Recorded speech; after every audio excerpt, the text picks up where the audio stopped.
will of Nigeria to where it will please him. God is the one pushing Nigeria to where he wants. And if one person says, well, I am going to kill protesters, I am going to do this and that, I like you to know that you are fighting God. Because Jesus Christ, the Bible says, is the Prince of Peace. Jesus is the Prince of Peace. And God wants the nation Nigeria to have peace so that his plans and his purpose will be driven.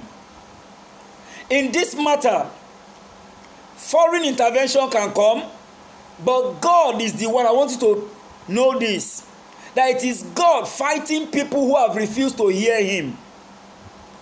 People who have refused to listen to him over the years. Over the years. Many times I've come on a broadcast like other men of God and I've said, call for a solemn assembly.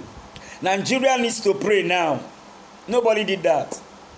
Call for a national prayer day. Nobody did that. Call for dialogue among the 6 geopolitical zones. Nobody did that.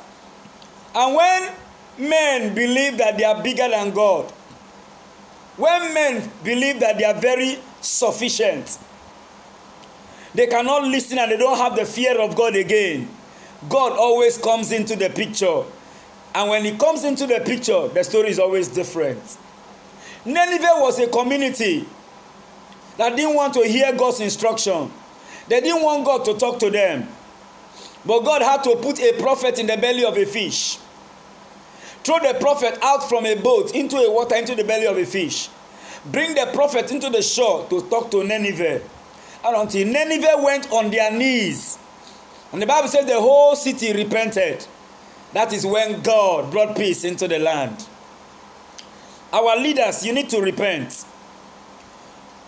Every leader in Nigeria needs to change, needs to repent, needs to turn from their ways, from the head to the least, even the youth. God is calling for a national repentance for Nigeria.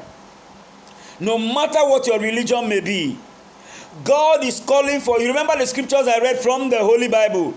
It says the wicked shall be turned into hell, and all the nation that forgets God, all the nation that don't fear God, all the nation that don't listen to the laws of God, that don't listen to the word of God, that don't listen to the directions of the word of God, all the nation that forget God, the Bible says, the wicked shall be turned into hell,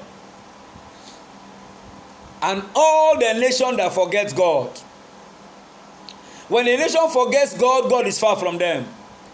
When a nation forgets God, God removes his hand from their affairs. The wicked shall be turned into hell, and all the nation that forgets God. I don't know whether you are part of that nation that have forgotten God. When I talk about the nation, I'm talking about the personal individual that consists of the whole nation as an embodiment of a country. If you have forgotten God as a person, you have forgotten God so much that human lives don't mean anything to you. You have forgotten God so much that you can eat the pension of old people who have suffered. You have forgotten God so much that you will go abroad and take treatment while other people will be in Nigeria having no good medical care. When you feel like relaxing, you will go to places like Dubai. You will go and drive on fine roads, but you will come back and come and see your road with potholes, dilapidated buildings of schools. Your children will school abroad. They will school in schools like Oxford, Harvard, and so on and so forth. But other people's students will be in public schools. I saw a picture of a school in Igbejuleki where the primary school pupils were sitting on the floor.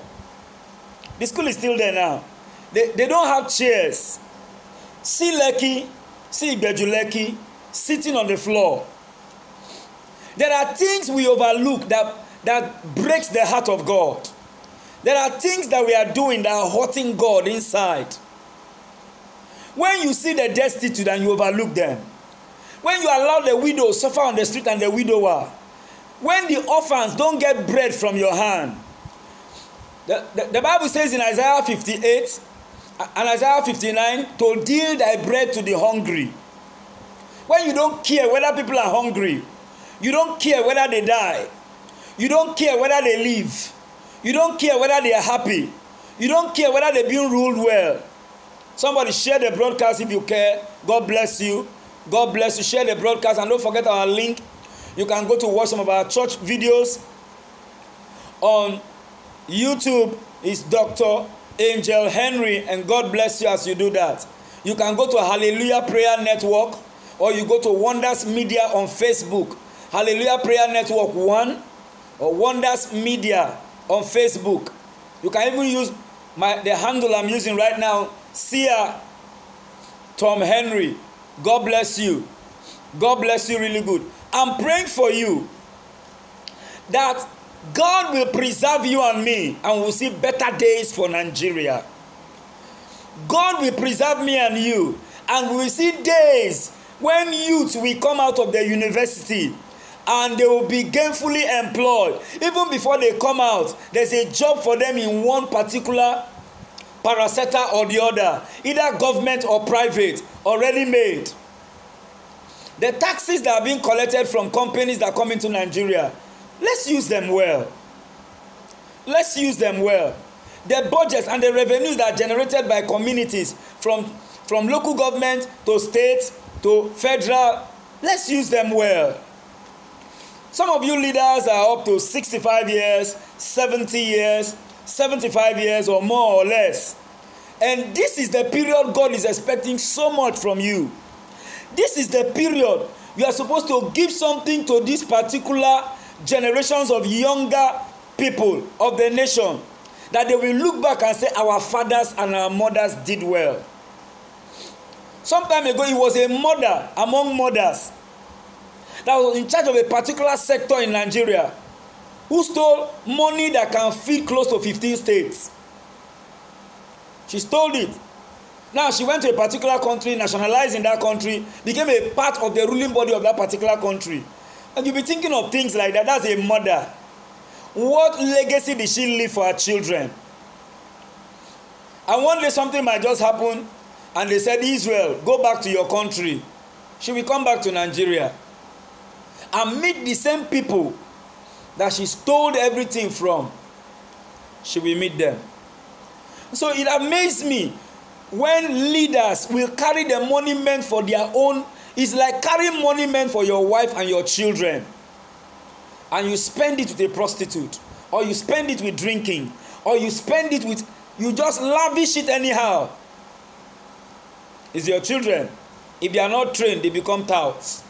If they are not trained, they become hoodlums. And the people we don't train today, they will become problems for us tomorrow. Because even when you become rich and big, they will be the ones standing on the street begging for money. And you can imagine what protest is happening now.